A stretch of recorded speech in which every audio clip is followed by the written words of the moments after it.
My name is Catherine Parr. A month ago, I was the Queen of England, the wife of King Henry VIII. Henry died and we buried him last week in St. George's Church, Windsor. 2 days ago, on the 16th of February, 1547, I went back to the palace of Whitehall, which was once my home. I wanted to take my letters and books and bring them back to my house. Margaret, my new maid, came to the palace with me. She's very young and doesn't know a lot about the world. She has only just come up to London from her home in Somerset. Perhaps I was like her when I was 12. I too was always asking questions and wanting answers immediately. 2 days ago, I went back to the palace of Whitehall. When we arrived at the palace, it was cold and dark. We walked into Henry's room. I sat down in one of Henry's large chairs in front of his wooden writing desk and looked at the pictures around the room. Next to me, there was a big picture of Henry when he was young. He was very handsome then, not like the fat old man he was later. I thought his blue eyes were watching me. I turned to Margaret and said, "You see that picture of the king? That's what he was like when he was young, tall and strong and handsome. People say that he never got tired. He could go out riding all day, changing his horses 9 or 10 times, and then he could dance all night. He was clever too. He could speak 5 languages. Will people remember him like that?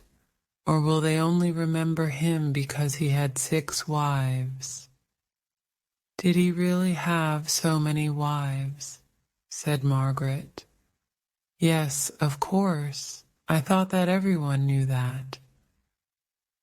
Margaret looked away and said, "We didn't get much news from London at home, and my family's house is a long way from the nearest village." "It doesn't matter," I said, smiling. "One day I'll tell you the story of my husband Henry's life." On the desk in front of me there was a wooden box with a large gold H on the top. I opened it slowly and took out some old letters. Each letter was in different writing, and some of them were old and yellow. One letter had a picture of a large bird on it. It was from Henry's second wife, Anne Boleyn.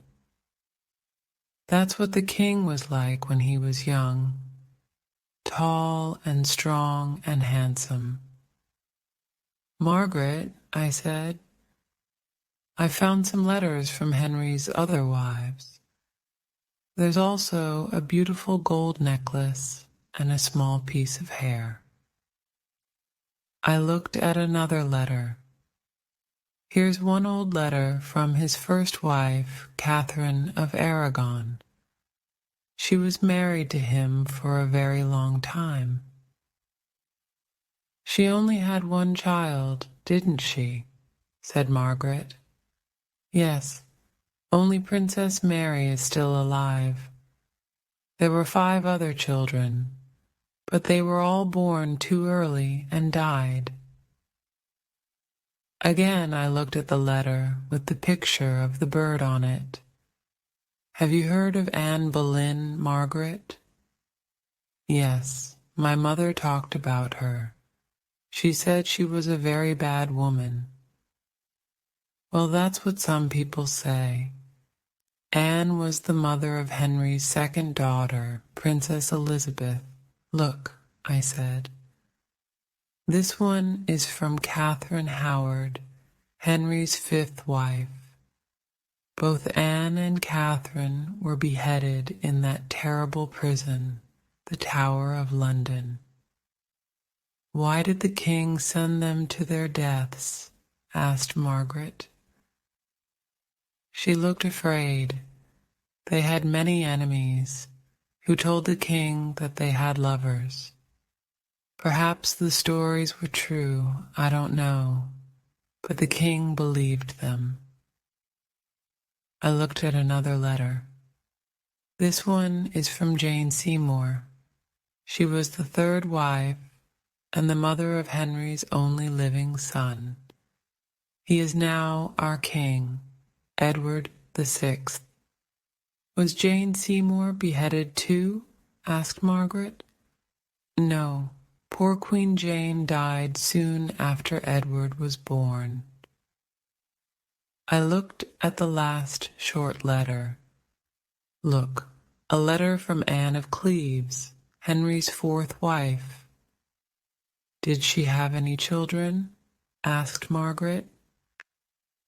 No, I laughed. Henry thought that Anne was very ugly, and he didn't want her to be the mother of his children. Margaret was silent. Then she said, King Henry sounds like a terrible husband. He wasn't all bad, Margaret. There were good times, too. He was clever at so many things, horse riding and tennis, writing and playing music. He wrote many beautiful songs, and he had a wonderful singing voice. But it's true that he wasn't very kind to his wives. Margaret looked at the box. So why did he keep these letters from them? She asked. Oh, you ask so many questions, Margaret. I don't know. Perhaps each letter says something important. I looked up and saw that it was nearly dark. It was time to go home to Chelsea Manor. I put the letters back inside the box. Come, Margaret, we must go now. But can't we read the letters? She asked. We'll take them with us and read them tomorrow. We got up early the next morning and went to my favorite room. It has a wonderful view of the large gardens and the River Thames at the bottom. Did you sleep well, Margaret? I asked. No. I dreamed that King Henry came back to life and sent me to the Tower of London. Why did he do that? Because in my dream I read the letters and he was angry with me. Perhaps it will be bad luck if we read them, said Margaret, worried. Don't worry, I said. It was only a dream. He can't do anything now. He's dead. I went over to the wooden box and opened it. We'll read the letter from Catherine of Aragon first, I said. She was Spanish, wasn't she? Said Margaret. Yes. She first came over to England to marry Henry's brother Arthur, but he died. She then married Henry and was his wife and queen for 24 years. What a long time. What happened to her? Did she go to the Tower of London too? Catherine of Aragon was Henry's wife and queen for 24 years. No, Henry divorced Catherine because he wanted a son, and she only gave him a daughter, Princess Mary. Years before, Catherine did have a son, Henry, Prince of Wales, but he died when he was only 7 weeks old. The king wanted a son very much. He was in love with Anne Boleyn, but he also wanted a new wife, a younger woman to give him sons. Poor Catherine, divorced after 24 years for a younger woman.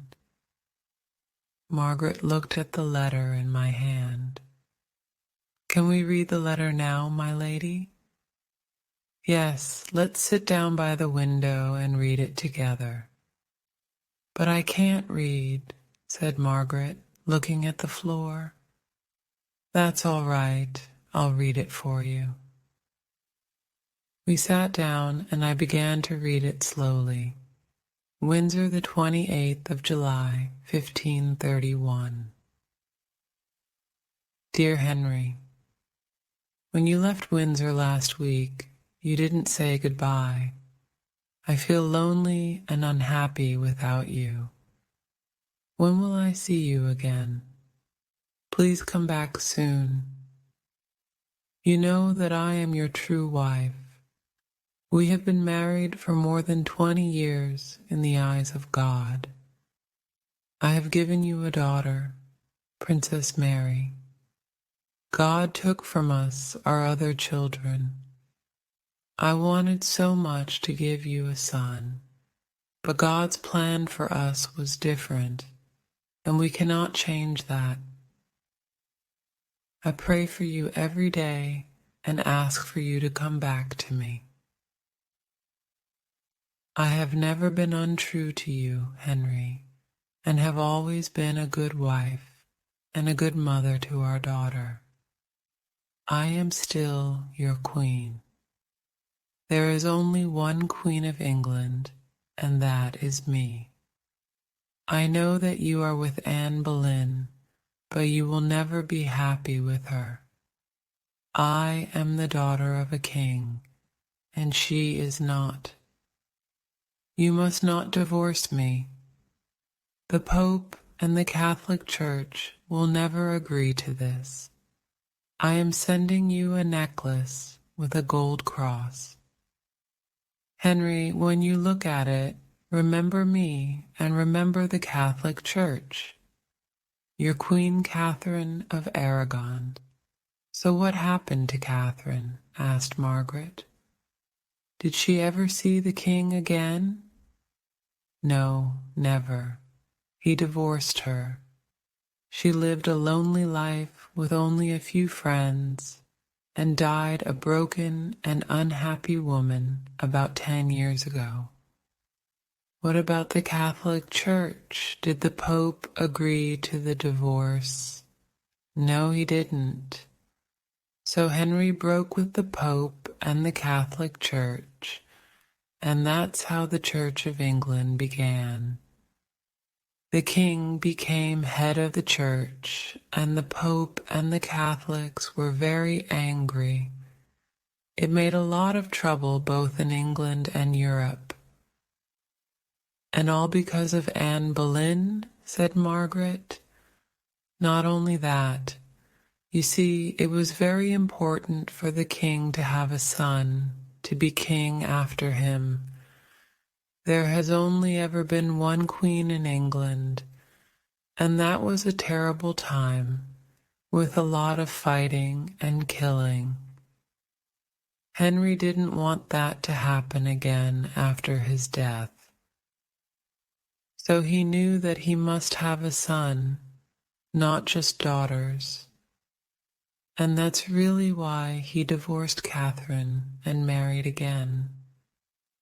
And was he sad when Catherine died? Sad? Oh no. He dressed in yellow and danced all night with his new queen. Margaret looked inside the box and found the gold necklace. She held it to her neck. Poor Catherine, she said softly. King Henry was a terrible husband to her. Margaret carefully put the necklace back into the box, then looked at me. So then the king married Anne Boleyn, she said. Was Anne very special?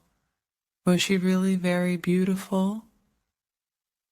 Some people say that she was, and others say that she wasn't. but she had beautiful long black hair and the most wonderful black eyes. When men looked into her eyes, they fell in love with her. "Tell me more about her," said Margaret. Well, Henry was in love with her for about 7 years before they married. 7 years? Yes, it took a long time to divorce Catherine, and Anne wanted to marry the king and be his queen. She didn't want to be just his mistress, like the other girls. "Did the king have a lot of mistresses?" asked Margaret. Her eyes were round with interest. "Oh, yes," I said, smiling. "Kings can do what they like, you know. But people say that Anne was very clever. She said no to the king again and again, and so he had to marry her to get what he wanted." "And how long were they married?" "Less than 3.5 years. People say that Anne Boleyn was very clever." "Is that all?" said Margaret. "King Henry broke with the Pope to marry Anne, and they were only married for 3.5 years. Yes, Henry soon became tired of her. He wanted a son, but she only gave him a daughter, Princess Elizabeth. She nearly had another baby, but she had a miscarriage after only a few months. They could see that it was a boy. Henry was very, very angry, and 3 months later Anne was in the Tower of London. Henry was already interested in Jane Seymour, you see. So poor Anne went to the Tower because she didn't give the king a son. Well, there were other things. Anne was a strong and sometimes difficult woman. She talked a lot. She liked to tell Henry what to do. In the end, Henry became bored of this. Remember, he was the King of England. Did she really have lovers? Well, some people say. Just then there was a noise outside. I looked out of the window and saw a man on a horse. He had gray hair and was wearing fine clothes. It was my Uncle William. A minute later he came into the room. "Hello," I said, kissing him. "I'm so pleased to see you." "Dear Catherine," he said. "It's wonderful to see you too. And who is this?" he said, turning to Margaret. "I'm Margaret, my lady's new maid." "I'm very pleased to meet you," he said, smiling. "So," he went on, "what's the news?" "Oh, we were just talking about Anne Boleyn," I said. "That black-eyed witch," said Uncle William. "Was she really a witch?" asked Margaret. "Well, she was a strange woman," said Uncle William. "She had 6 fingers on one hand. I saw them myself. Witches always have 6 fingers. Anne Boleyn was a wild and dangerous woman, but men liked her." "So she did have lovers then," said Margaret. "Of course she did," said Uncle William. "There were 5 of them, all wild young men. They were all beheaded before the witch, and a good thing too." "Oh, Uncle," I said, "how can we be sure that they were all her lovers? One of them was her brother." "Well, perhaps he wasn't her lover," said Uncle William. "They were all beheaded before the witch, and a good thing too." but I remember all those wild parties in the Queen's rooms. There was dancing and laughing all night sometimes. She was a bad woman, I'm sure of it. I think that Henry believed the stories about Anne because he wanted another wife, I said, a wife to give him a son. Little Margaret was listening to us with great interest. So nobody was sorry when Anne died, she said. No, many people were pleased, said Uncle William. She had a lot of enemies. Then he looked at both of us. But why are you talking about Anne Boleyn? That's very old news. I found this old box of Henry's at Whitehall Palace, I said. Inside, there were letters from each of Henry's wives, and Margaret wanted to know all about them. Where's the one from Anne Boleyn? Said Uncle William. He opened the box on the table. I want to read what she wrote to her dear husband. Ah, here it is. The 18th of May, 1536. That's the day before she was beheaded.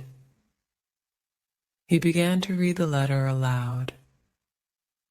Tower of London, the 18th of May, 1536. Dear Henry, this is my last letter to you. Tomorrow I am going to die. When you open this letter and read it, I will be dead and buried. During the last few weeks, my life has been very hard. I have been very afraid and very lonely. I have walked around my room thinking of you. I wanted you to take me away from this terrible prison. But now I know that I am going to die. I feel calm. They tell me that you have spoken angry words about me. You say I have had 100 lovers, not just the 5 poor men who have died because of me. But I did not have lovers, Henry. Not one, and you know it. I was a true wife to you, but you listened to my enemies, and that is why I am here. I ask one last thing. Please be kind to our daughter Elizabeth. Do not be angry with her because of me. She is so very young, not yet 3 years old. I am sending a gold necklace to give to her. It will help her to remember me. I have only a little neck, so it will not be difficult for the French sword to cut through it tomorrow. Tonight I will pray for God to forgive you. Your wife, Anne Boleyn, and was Anne beheaded the next day? Asked Margaret. Yes, I said, with a sword. That's how they do it in France. How terrible, said Margaret, holding her neck. Well, I know that Henry did the right thing, said Uncle William. Anne Boleyn was no good. She wasn't a real queen, not like Catherine of Aragon. He stood up. I must go, he said. This is all very interesting, but I came here to talk to your brother. I'll go and find him. Goodbye for now, ladies. He smiled and left the room. Where's the necklace? Asked Margaret. I can't find it, I said, looking in the box. Perhaps Henry gave it to Princess Elizabeth. Perhaps she looks at it sometimes and thinks of her mother. Perhaps Henry gave the necklace to Princess Elizabeth. People say that Princess Elizabeth is very clever, said Margaret. Is that true, my lady? Yes, it is.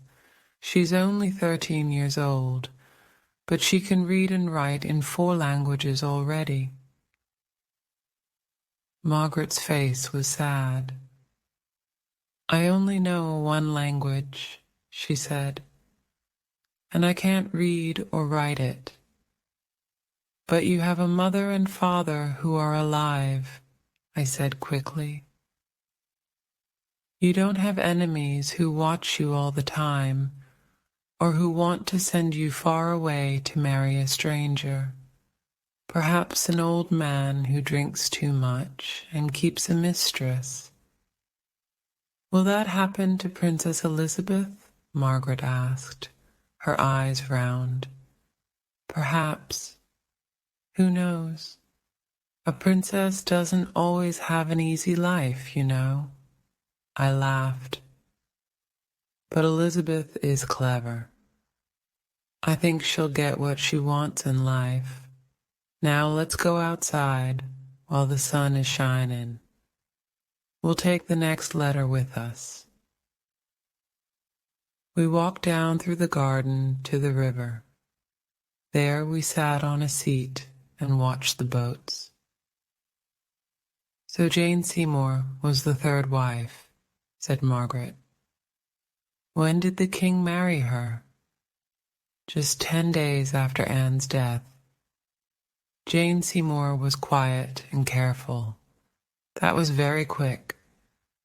Yes, Henry always knew what he wanted, and he usually wanted things immediately. And was Jane the same as Anne Boleyn? No, Jane was very different. She was quiet and careful. Before she married the king, she was never alone with him. Her brother Edward was always with her when the king came to visit, and Henry was pleased to see that. He didn't want another wild and dangerous wife like Anne. How do you know so much about the king and his other wives? Asked Margaret. I have lived for many years in palaces, Margaret, I said, smiling. And palaces are full of people coming and going, talking in comers, telling secrets. If you listen, it's not difficult to learn things. So was Jane a nicer person than Anne? Palaces are full of people coming and going, talking in corners, telling secrets. I think she was. She was very kind to Henry's daughters, Princess Mary and Princess Elizabeth. She was like a mother to both of them. Jane was clever too, and she quickly learnt to listen to Henry. She didn't try to tell him what to do, and with her brown hair and white face, she also looked very different to Anne Boleyn. And what about the king at this time? Was he still handsome? Oh no, he was beginning to get fat, and his face was just like a big potato. Not like the picture in Whitehall Palace. But was he happy? Asked Margaret.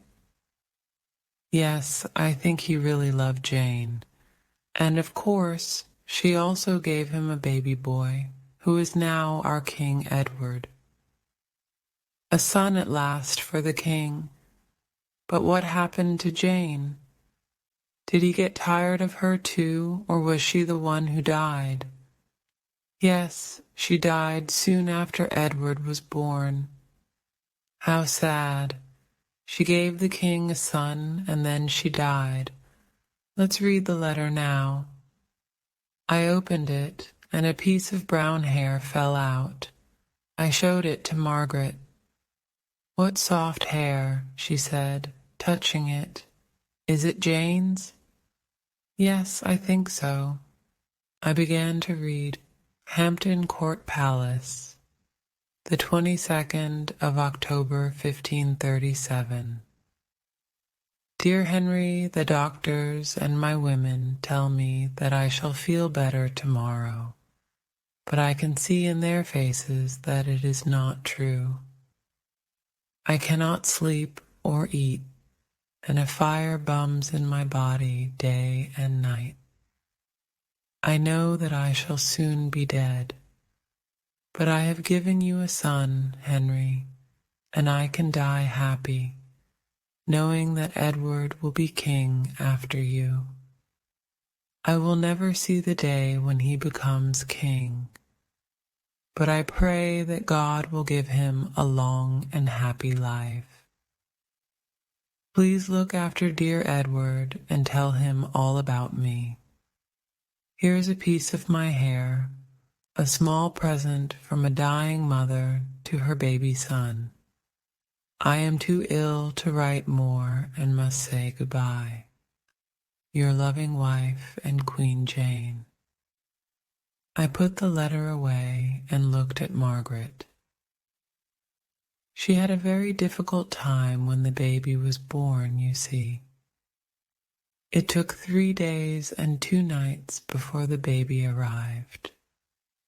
Poor Jane was very tired and ill.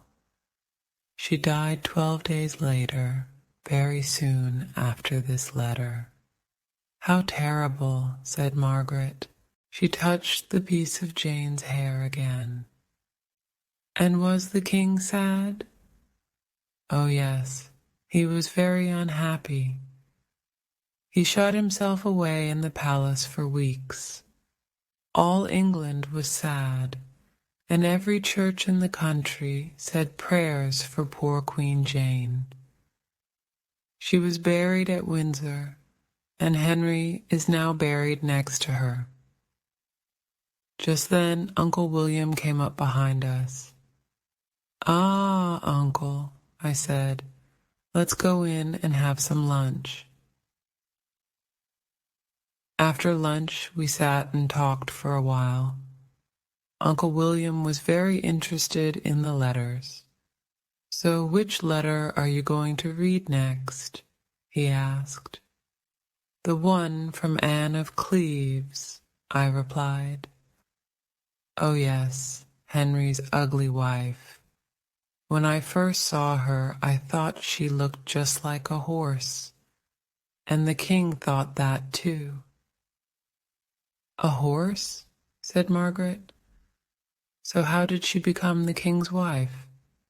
It's a long story. Do you want to hear it? Yes, please, said Margaret, smiling. Well, after poor Queen Jane died, Henry was very sad and lonely. He wanted a new wife, and he wanted a second son. Children can die at any time, and Edward wasn't strong. So everybody looked for a beautiful young woman to be the new queen. Then someone told Henry about Anne of Cleves, a German princess. They said that she was beautiful, young, and clever. And at that time, the king wanted to please the Germans because he was angry with the French. That all changed later, of course. Henry couldn't go and see Anne for himself, so he sent his artist Holbein to paint a picture of her. Holbein painted a fine picture of Anne and sent it back to Henry. Henry immediately fell in love with the beautiful woman in the picture and decided to marry her. So Anne sailed to England, and on her way to London, she stopped for the night at a small town called Rochester. Henry couldn't wait for Anne to arrive in London, so he traveled secretly to Rochester to meet her. She knew nothing about this. Holbein painted a fine picture of Anne of Cleves. When Henry arrived at her house, he wasn't wearing his fine clothes, and he didn't look like a king. He knocked on the door and went into her room. Oh dear, poor Henry was very surprised. This wasn't the beautiful woman in the picture. She had a sad face and a long nose, and she wasn't very interested in this strange man. He didn't tell her his name, and she didn't understand that this was her new husband. What a terrible mistake. Poor Henry went away to put on his fine clothes and came back looking like a real king. Anne now saw that this strange man was her new husband. Henry kissed Anne and said his name. Poor Anne smiled at him, but she couldn't speak any English, so she stayed silent. After a few minutes, Henry left. He was really unhappy. His new wife wasn't beautiful, and she couldn't say a word to him. "Oh dear," said Margaret. She was enjoying this story very much. What happened next? Well, Henry decided that he really didn't want to marry Anne. Where was the beautiful young woman in the picture? He wanted her, but he couldn't change things. He had to marry ugly Anne. And did the king learn to love her? Asked Margaret. No, he didn't. He wanted to divorce her. And did he? Yes, after 6 months. How did he do that? Well, he learned that in her country, Anne was engaged at one time to marry another man. And so he divorced her? Yes, poor Anne was only queen for 6 months. And they didn't have any children, did they? No, Henry didn't sleep with Anne. But what happened to her? Is she still alive? Oh yes, but let's read her letter and see what she says. Perhaps it's a love letter, said Margaret. If it is, I'm sure that she never got a reply, said Uncle William, laughing. He opened the letter and began to read. Palace of Richmond, the 20th of July, 1540. Dear Henry, you are a very good brother to me. Thank you for giving me £500 a year and the Palace of Richmond. I spend hours walking round the gardens here. The trees and flowers are wonderful. I have decided that I shall not go back to my country. I have thought about it carefully, and I know now that England is my real home. I feel so happy here. How can I leave all my dear English friends and my beautiful garden? Come and visit me soon, dear brother. Your loving sister Anne. She sounds really happy, said Margaret, surprised. I think she is, said Uncle William.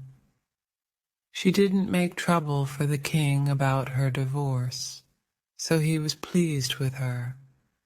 And then, of course, he was free to marry his next wife. The 5th one, said Margaret.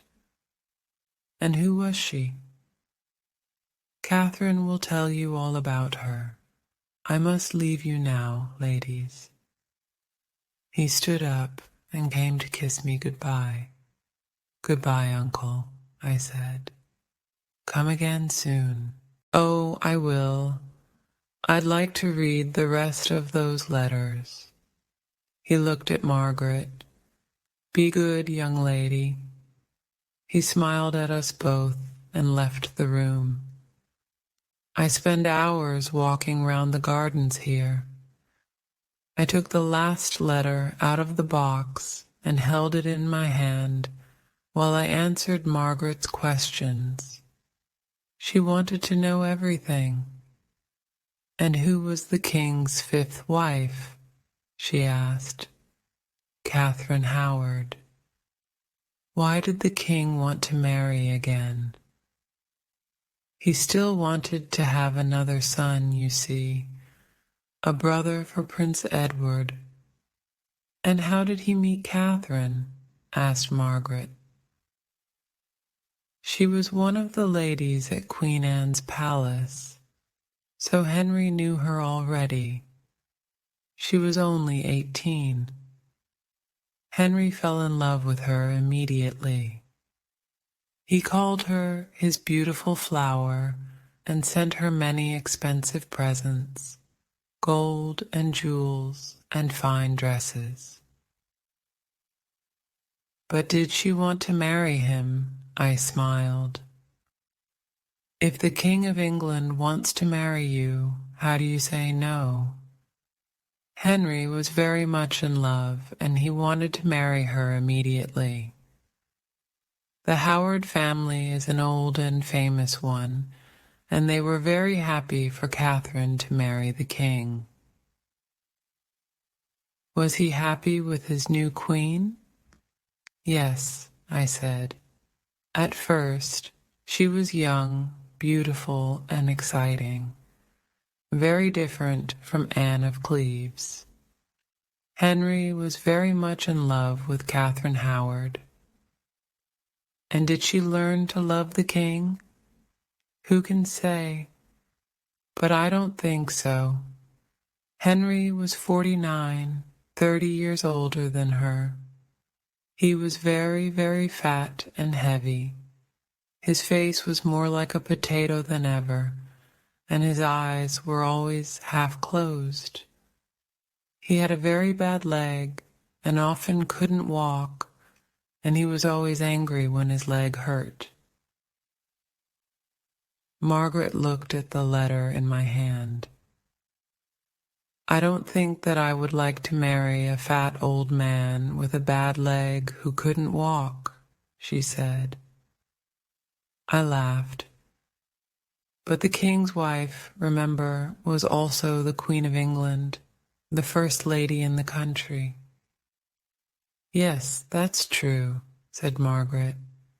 And did they have a son? No, they didn't. They weren't married for very long. Before Catherine married Henry, she had lovers. Henry didn't know this. He thought that he was Catherine's first lover. And about 6 months after Catherine married Henry, she began to see another man called Thomas Culpeper. He was tall and handsome. Catherine wrote love letters to him, and they met secretly at night. What a dangerous thing to do, said Margaret. Catherine wasn't very clever, I'm afraid, and people saw her and began to talk about it, and somebody told the king. One of his friends wrote it all down in a letter and put the letter into Henry's hand when he was in church. Oh dear, said Margaret. So then? Already she knew what happened next. Yes, I said. Henry was wildly angry. He talked, people say, about taking a sword and cutting off her head himself. But he sent Thomas Culpeper to prison, and soon after he sent Catherine to the Tower. Like Anne Boleyn years before, said Margaret. Catherine met Thomas Culpeper secretly at night. Let's see what her letter says, I said, opening it. The writing is very untidy, minus one thing. She wrote this in a hurry. Tower of London, the 11th of February, 1541. Dear Henry, please forgive me. I didn't want to make you unhappy and angry. Believe me, it's true that when I was a young girl, I was friendly with different young men, I was so young and stupid. I also spent a lot of time with Thomas Culpepper when I was your wife. But believe me, Henry, I didn't know what I was doing. Remember, I am only 20 years old now.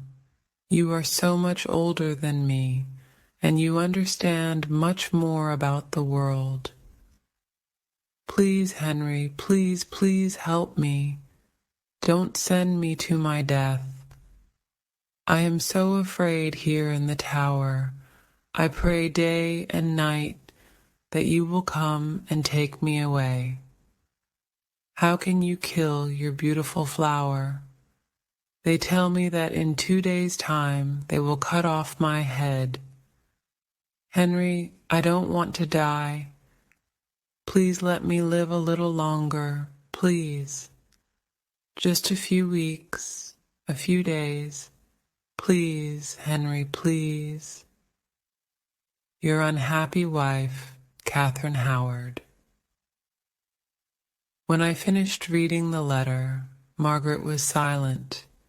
Perhaps she could hear Catherine Howard's cries and see her white face. I put the letter away, and Margaret looked at me. There aren't any more letters, are there? She said. No, I said. That was the last letter. We sat silently for a while. Outside it was beginning to get dark. Margaret looked at the floor, then at her hands, then at the floor again. I waited. I knew what she was thinking. Then suddenly she looked at me, and the questions came all at once.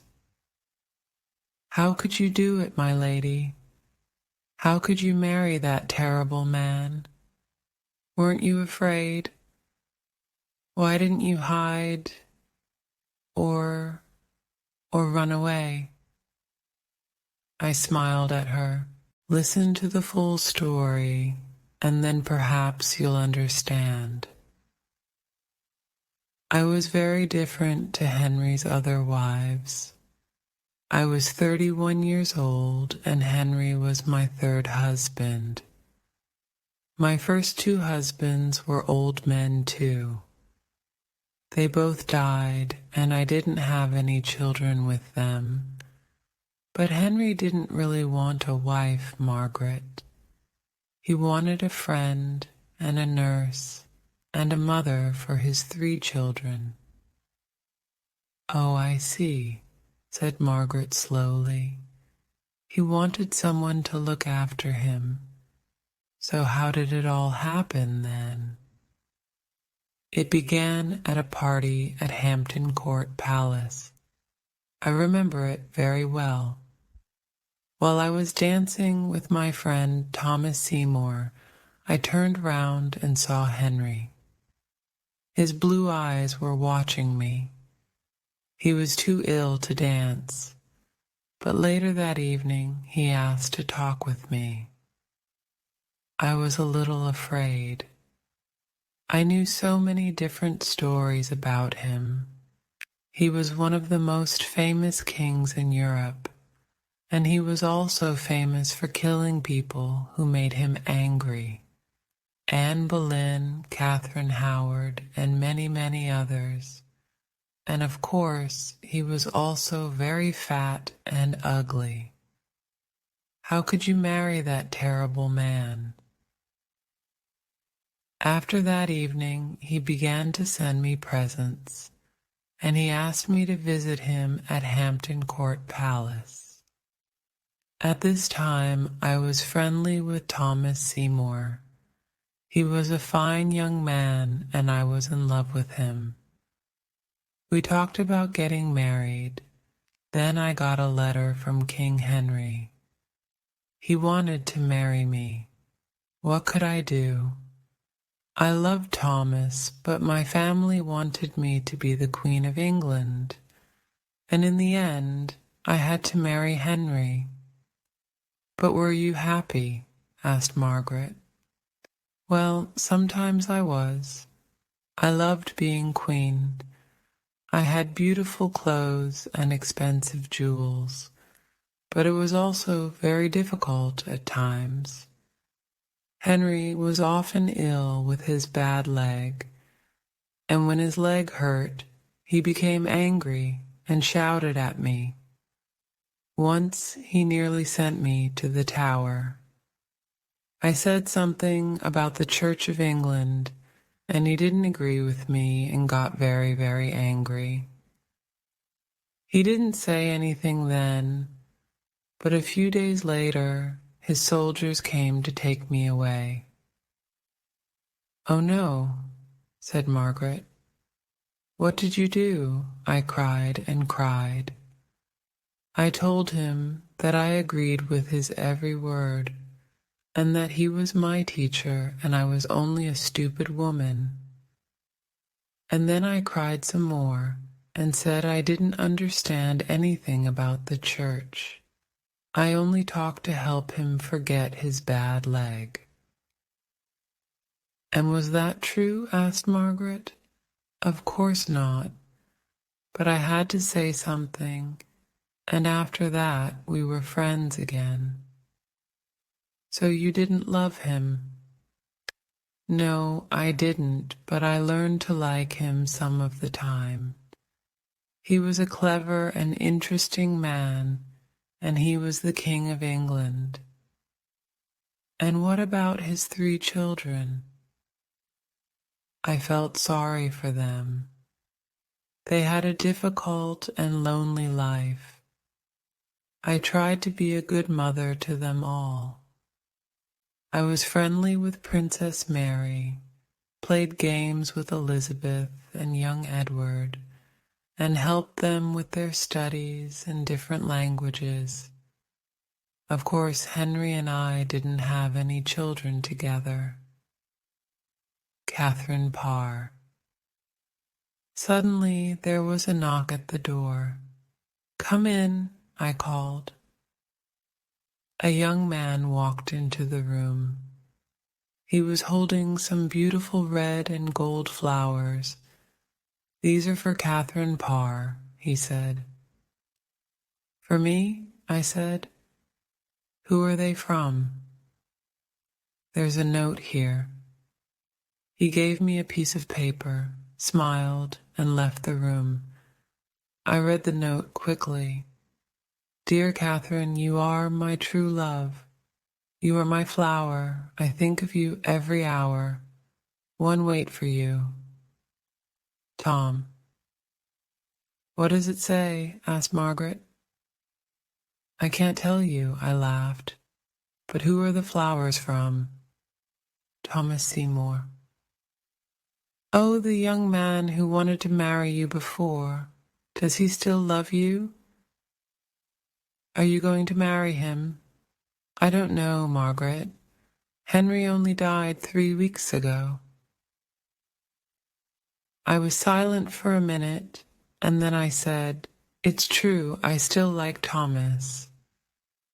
I often think about him. Some people say he's only interested in 2 things, women and money. But I don't believe them. He has enemies, you see, because he comes from a famous family. Jane Seymour was his sister, so Thomas is one of King Edward's uncles." "Will Edward be a good king, do you think?" asked Margaret. "These are for Catherine Parr," the young man said. "Yes, I think so. He's a very clever child. He often writes me letters in different languages, and he's only 9 years old. But I'm worried about him because he's often ill. England needs a strong king.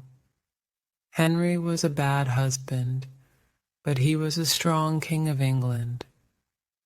If Edward dies, who knows what will happen?" It was dark outside now.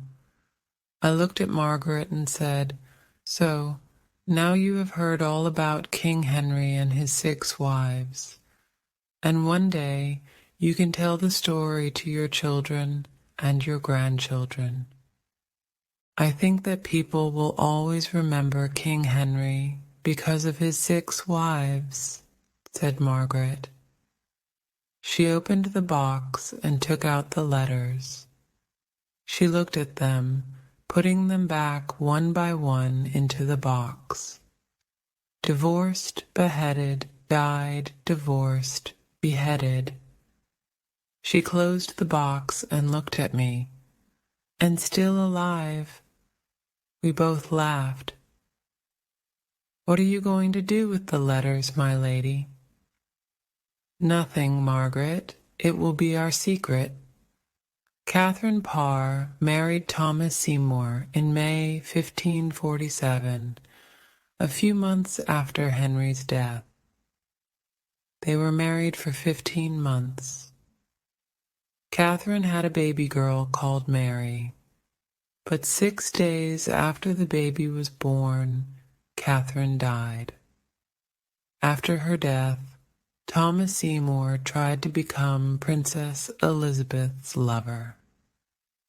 He was beheaded because of this.